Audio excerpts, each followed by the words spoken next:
I once read that people don't truly grow from advice, they grow from the pain they're forced to endure on their own. Maybe that's why tonight, sitting alone in a house I've paid off, every moment of my life feels like a vivid movie playing back, the shadows and light, the battles won and those that constantly haunt you like an unhealed scar. 3 years ago, I was just a young guy struggling through countless rejected calls, living off cheap peanut butter sandwiches, clutching onto a single worn-out thrift store suit. My parents' couch was my bed. My only dream was to afford my own place, to finally take control of my destiny in this country. Who knew that hard work would cost me sleepless nights, countless rejections, and tears no one ever saw? But I did it. I rose up, built a 6-figure consulting business, bought a home, invested in real estate. I thought it was time for love, for building a normal American dream. Then I met her, Nevada. Smart, confident, independent. One glance at that networking event, and we were hooked. Late-night coffees, shared plans for the future. After 2.5 years, I proposed, believing I'd found my forever. But you know what? Happiness is often just the calm before the storm. What happened next wasn't just about money, it was about trust, control, and realizing that love sometimes comes with a price far greater than we expect. The hardest choices I've faced didn't just break my heart, they forced me to grow in ways I never imagined. Before we begin, drop a comment telling us where you're watching from. Sit back and enjoy the story. Let me take you back, before the heartbreak, before the ultimatums, before the house became something more than bricks and dreams. Back then, success was just a distant promise and I was living on borrowed time. Picture this, I'm 24, lying wide awake on my parents' creaky old couch in a cramped 2-bedroom apartment outside of Chicago. My dad snored down the hall, tired from double shifts at the plant. My mom slept with the bedroom door cracked, just in case I needed something in the middle of the night. I told them I'd only be there a few weeks, that the consulting business I was hustling for would finally take off. Weeks stretched to months. Peanut butter sandwiches for dinner. Rejected calls all morning. My little sister, Megan, tried her best to cheer me up each night, reminding me everyone starts somewhere, But honestly, that beginner optimism couldn't drown out the fear. I remember walking to interviews in a thin thrift shop suit, the lining torn, the pockets sagging. Standing in front of office towers downtown, knowing if just one person gave me a chance, everything could change. But no one did. Rejection emails stacked up. Sometimes, I'd sit in the rain at the train station, counting how many applications I could send in an hour, desperate to prove myself to a world that didn't want to believe in me. There were nights my parents worried silently in the kitchen. I overheard them debating whether they should sell the car or tap into retirement, just to help me buy a laptop that wasn't secondhand. That guilt stuck with me, how hard they'd worked, and how easy it was for my failures to weigh them down. I promised myself I'd pay them back. I didn't know how, but I knew I owed them something greater than apologies. The breakthrough wasn't sudden, it was a grind, born from dozens of cold calls that turned to hundreds, from embarrassing networking events where I felt invisible. My first client was a small landscaping company on the West Side. I'll always remember the owner, Pete, a tough ex-Marine, skeptical of consultants. It took 2 months just to convince him to let me design a marketing flyer for his business. $400, paid in cash. That night, I walked home grinning for the first time in months. The rain didn't feel so heavy anymore. Within a year, I'd leveled up. Little companies started coming my way, auto shops, family bakeries, local gyms. Slowly, nickels became dollars. I worked 15-hour days, skipped holidays, sometimes took calls sitting in the basement so my parents wouldn't hear how fragile my confidence was. Megan, always supportive, secretly printed out reviews from satisfied clients and taped them to my bedroom wall. "Proof that someone believes in you," she whispered. As the numbers grew, so did the pressure. My dad cautioned me not to burn out, my mom begged me not to get swindled by big talkers. Megan loaned me her grocery money when a client payment was late. The stress chipped away, but so did something else. The fear started to fade. For the first time, I began to feel proud. When I finally rented my own apartment, I surprised my family with dinner in a place I could call mine, the lease signed with earnings no one could take away from me. People talk about success like it's all celebratory champagne and fancy offices. In reality, it was payday loans, ramen noodles for breakfast, and learning the hard way how lonely ambition can be. When my consulting business hit 6 figures, I didn't throw a party. I sat under flickering kitchen lights, called Pete, the landscaping guy, and told him I'd paid off my debts. He just laughed and said, "Don't forget where you came from, kid." I never have. But growing up isn't just about making money, it's about learning who you are when the world tries to break you. There were betrayals in friendships, painfully lost contracts, weeks when hope felt paper thin. And every time, I had to rebuild myself from the ground up. My business gave me security, but also set the stage for new tests I never expected. Because with stability comes something else, a longing for someone to share the view, to celebrate the victories and soften the defeats. I thought I was ready for love, ready to build something real with another person. Little did I know, the next chapter would make me question everything I thought I'd learned about trust, giving, and the real price of partnership. And that's how I met Nevada. You know how sometimes life surprises you when you're least expecting it? That's how Nevada appeared, like a flash in the dark, an electric charge jolting me awake from the grind. It was at a crowded networking event downtown, surrounded by sharp suits, high heels, and people swapping business cards like lifelines. I'd just finished a rough client pitch and was halfway to the bar for a soda, trying to look more confident than I felt, when I heard her laugh. It cut through the room, warm and unguarded. And for the first time in ages, I found myself wanting to be heard by someone who wasn't just another client. Nevada was different. She was ambitious, fierce, every bit the driven marketer. Her hair in a messy bun, glasses slipping down her nose, eyes always scanning for opportunity. I admired how she could command a conversation and still tilt her head, genuinely interested in someone else's story. By the end of the night, I had her number scribbled on my notebook, and a smile I couldn't shake. We moved fast, maybe too fast. I was enchanted. First dates turned into shared weekends. We spent lazy Sunday mornings making pancakes in my apartment, her critiquing my playlist, me teasing her about her obsession with lists and color-coded calendars. She introduced me to her friends at a rooftop party overlooking the city. Michelle, her younger sister, told me, "It's good to finally see Nevada with someone who matches her fire." The compliment landed, but in hindsight, it doubled as a warning. Early on, our differences felt exciting.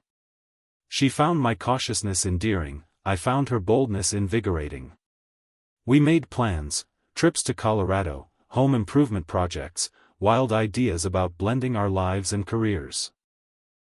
Nevada admired my independence, my journey from the couch to the corner office. I thought she understood what it took to build something from nothing. But sometimes, the things that draw people together eventually pull them apart. It started small, but in America, even the tiniest rifts can become canyons. Sometimes I'd feel dizzy after a night out, Nevada ordering expensive cocktails for everyone, making big plans, but expecting me to pick up the check. She'd laugh it off, "We both know you're good for it." But something stung. Michelle once confided after Thanksgiving dinner, "Nevada's always been a little controlling. Don't let her run over you, okay?" I shrugged it off, chalking it up to sibling drama. As time moved forward, our talks became tests. How will we blend money? Whose apartment would we keep? What would happen if her work outpaced mine? I couldn't shake the feeling that I was being evaluated, weighed against some invisible ledger. Yet I wanted this to work. I wanted love, I wanted partnership, not just someone next to me, but someone truly with me. My parents loved her enthusiasm, but my mom whispered late one night, "Ryan, make sure her dreams leave room for yours." I brushed off the caution, believing in our shared vision. After all, wasn't this how love worked, navigating the tricky dance of two strong personalities? Our proposal was straight out of a Hallmark movie: snow falling, city lights, promises under the stars. For a moment, I believed in destiny. Nevada said yes before I finished asking. Her arms around me felt like hope. But even in our happiest moments, I sometimes sensed a storm brewing just beyond the horizon. Debates over splitting bills became debates over splitting dreams. Nevada never liked hearing no. Her parents, too, started showing their expectations, subtle, but growing. There was an unspoken pressure to prove myself, to offer more than just love. Those gentle arguments paved the way for something harder. The woman I loved, the life we dreamed, would soon teach me the difference between compromise and surrender. You see, in chasing love, sometimes you lose sight of the cost, not just in dollars, but in pieces of yourself. At first, the cracks were barely noticeable, like tiny fractures in a once perfect mirror. But over time, those fractures spread, distorting the reflection of the life we thought we were building. It all started with the wedding accounts, an innocent enough idea at first, a joint account for the expenses, a way to keep things organized. I put in a generous $25,000, Nevada put in $8,000 from her savings. It sounded smart, practical. But then the pattern emerged. Charges that didn't add up. A boutique I'd never heard of. Nail salon visits that seemed excessive. And a luxury spa weekend for Nevada and her friends, all on our wedding account. I remember sitting across from her at dinner, confusion tightening in my chest as I realized, "You're charging your whole bachelorette party to our wedding fund?" She smiled, patting my hand like I was the unreasonable one, "But it's part of the wedding, isn't it?" I felt something crack inside me then, betrayal, disbelief. This wasn't the woman I fell in love with. But I let it slide, pushing down the unease because I told myself, it's wedding stress. It will pass. But it didn't. Hotel charges followed, thousands spent on rooms for her family during our wedding weekend. I reminded her of our agreement: families pay their own way. Her answer? "My family can't afford it, and it's our special day." Watching those charges drain the account while she refused to add a dime more made me feel like I was funding a vacation disguised as a wedding. One night, I confided in my best friend, Sebastian, a lawyer who's been my sounding board since college. His voice was firm on the other end of the line: "Ryan, this isn't just overspending, it's manipulation. She's using your generosity as a weapon, and you're getting played." I wanted to scream at Nevada, but I held back. Instead, I started documenting everything: the texts, the charges, the empty promises. I reached out to my financial advisor and accountant, both of whom urged me to protect myself. "Don't let your heart blind your head," they said. "She's already counting your money." The feeling of drowning in my own life grew heavier. Every "I love you" felt like a transaction, every argument about money a power play. Nevada's expectations were shifting faster than I could keep up. Simple disagreements escalated into icy standoffs, her smile replaced by a calculating glare when I questioned her spending. My sister called me once, her voice shaky: "Ryan, you need to see through this. She's controlling you with money. Don't let her rewrite your story." I wanted to believe it was just the stress of planning a wedding. But deep down, I knew it was bigger. It wasn't just about money, it was about control. And then came the real test. Nevada demanded I give my rental property, the house on Maple Street, to her parents as a wedding gift. Almost $300,000 in value, producing steady rental income. "They deserve stability," she said. "It's just shifting the asset to family." When I refused, the mask fell off completely. The sweet, caring woman became cold, threatening to call off the wedding if I didn't comply. In that moment, I realized love wasn't enough. Not when it came with ultimatums that felt like chains around my freedom. My heart broke, but my resolve hardened. What followed was a storm of emotions: disappointment, fear, anger, and a terrifying clarity about who Nevada really was. The woman I thought I'd spend my life with was counting my houses like chips on a table. I had a choice. Give in and lose myself, or walk away and fight to keep what I'd built. And that choice would change everything. The day Nevada laid down the ultimatum is a day etched forever in my mind. I remember sitting at my kitchen table, the late afternoon sun casting long shadows across the clutter of wedding plans, binders, spreadsheets, flower samples. For months, I'd been trying to hold everything together, balancing hope with rising doubts. But that Sunday was different. When she said it, everything shattered in an instant. "Ryan," she said, voice calm but carrying a sharp edge, "I want you to sign over the house on Maple Street to my parents. It's the only way our families can truly unite." I blinked. The room seemed to freeze. My rental property, the one I'd invested sweat, tears, and every hard-earned dollar into, was suddenly at the center of this impossible demand. "You want me to give them my house?" I asked, trying to keep my voice steady. She nodded, like it was the most natural thing in the world. "It's not a gift, it's a gesture, a symbol of commitment. My parents need stability, and this would be the perfect way to help." My heart pounded as I thought back to every sacrifice I'd made, not just for that house, but for everything I'd built. But this wasn't just about property. It felt like my entire life was being weighed against an unfair expectation.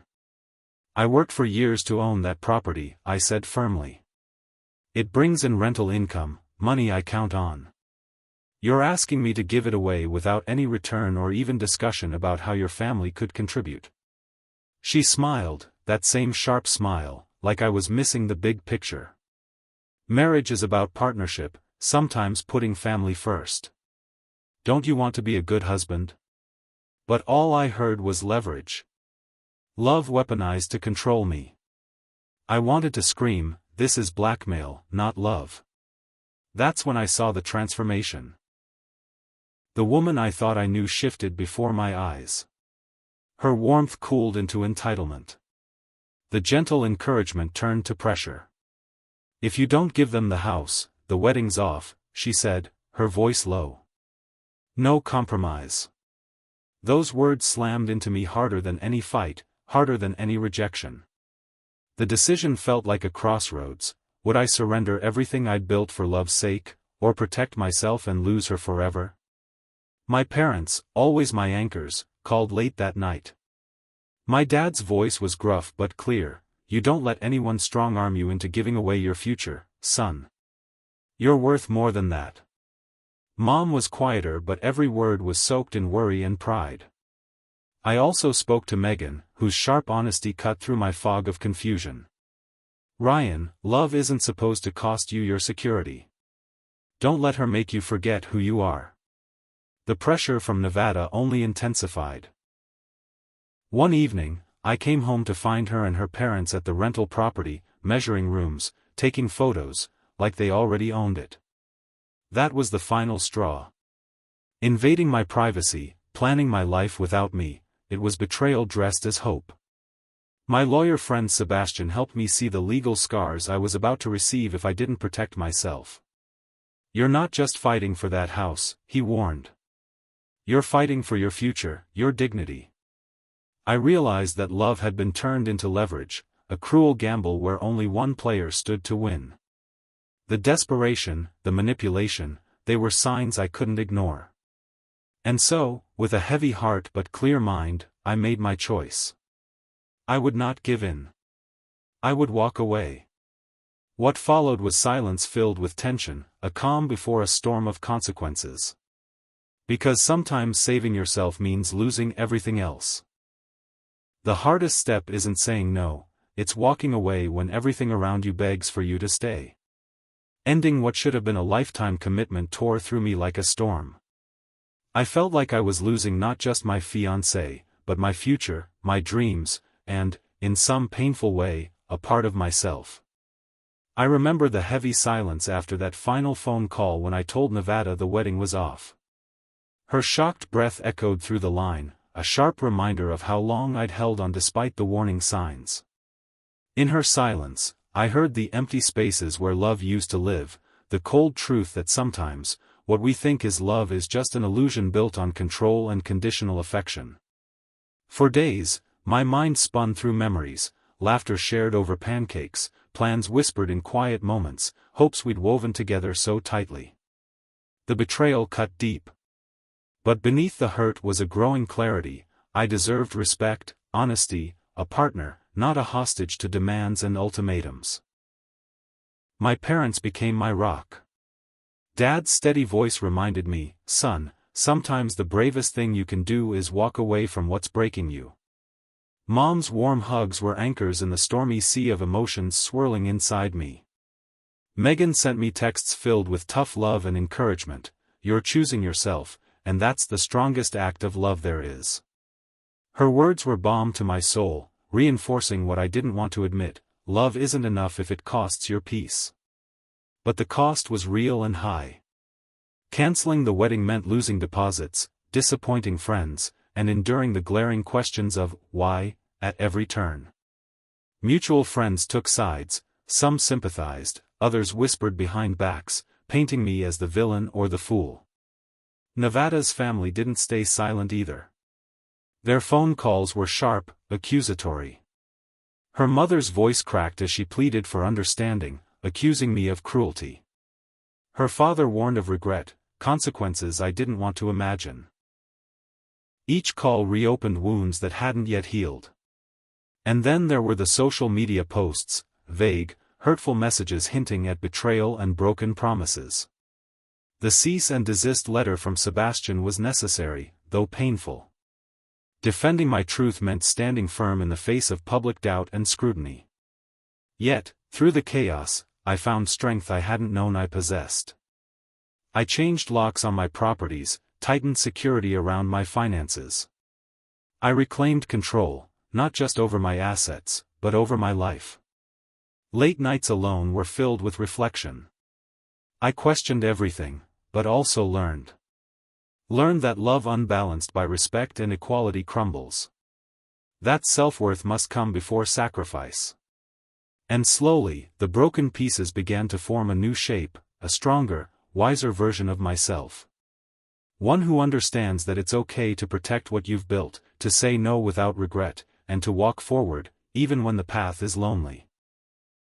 Because sometimes, breaking free isn't about losing love, it's about making space to find yourself again.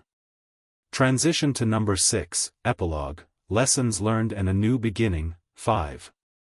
Breaking free, the cost and courage of walking away. The hardest step isn't saying no, it's walking away when everything around you begs for you to stay.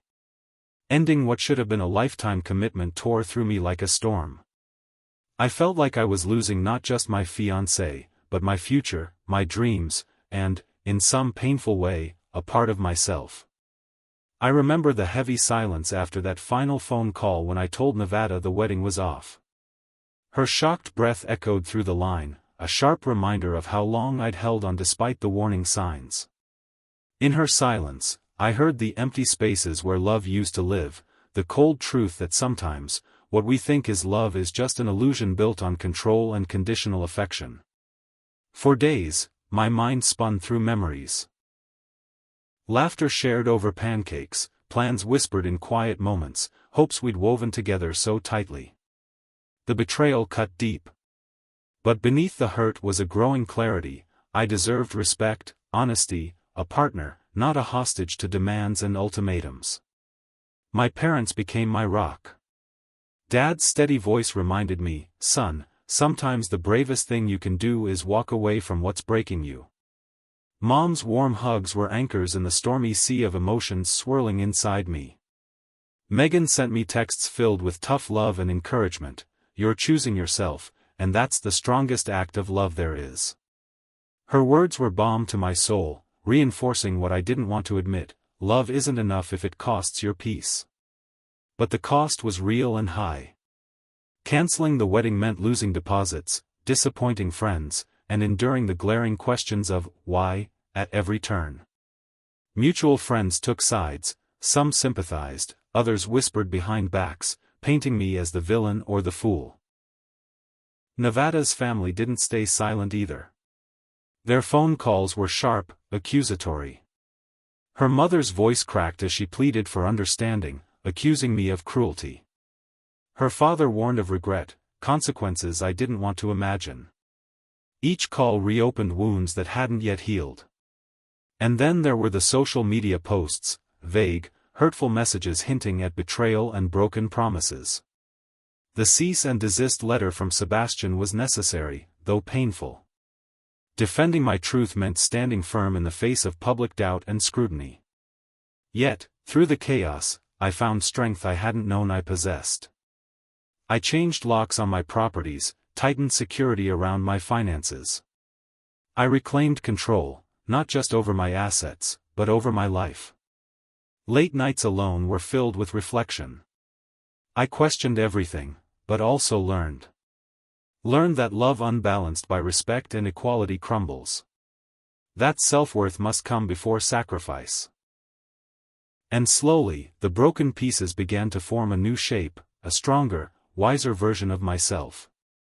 One who understands that it's okay to protect what you've built, to say no without regret, and to walk forward, even when the path is lonely.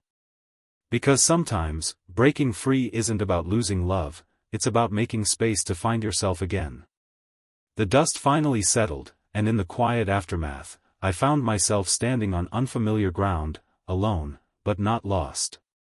The weight of what I'd endured, the betrayals, the broken promises, the shattered plans, had carved deep lines into my heart. But with every scar came a lesson, etched permanently into who I was becoming. I realized that love, no matter how passionately felt, is never enough if it demands the surrender of your soul, your dreams, your self-respect. Nevada had wanted a version of me molded by her expectations, shaped by her family's desires, and bound by ultimatums disguised as love. But true partnership, the kind I was searching for, requires balance, trust, and mutual respect. My parents were my compass through this storm, reminding me of my worth beyond the dollar signs and rental properties. My mom's gentle wisdom stayed with me. Ryan, you've built more than houses. You've built character. Megan, always the voice of candid truth, kept me grounded when the world seemed intent on spinning me off course. You didn't lose love. You regained yourself. Friends who stood by me became family, showing me the power of authentic connections that don't come with strings attached. We laughed through the pain, shared late-night talks about dreams yet to be chased. Business flourished again, but this time on my terms. I invested not just in properties, but in my future well-being. I learned to set boundaries, not only for others but for myself, nurturing self-worth above external validation. I started dating again, slowly, cautiously, aware now that true love doesn't come with conditions or debt. It grows in spaces of equality and respect, not control and coercion. And though the memory of Nevada lingers, it no longer holds me captive. Instead, it fuels a fire within, a drive to protect not just what I've built, but who I am. If there's one thing I want you to take away from my story, it's this: your value is not measured by what you give away, but by your courage to stand firm when it matters most. Life will test you. It will break you. But from those cracks, a stronger, wiser you can emerge. Thank you for listening. If you've ever faced a moment where love demanded too much, or you had to choose yourself over someone else's version of love, share your story in the comments below. Where are you watching from? I'd love to hear from you. This is not just my ending, it's a new beginning for all of us learning to love without losing ourselves. If you found this story meaningful, I'd really appreciate it if you could hit the like button and share it with friends who might relate. Don't forget to subscribe to the channel for more honest, real-life stories like this one. And please, leave a comment below. Your thoughts and feedback mean a lot and help us make this channel better for you. Thanks so much for being here and supporting the journey.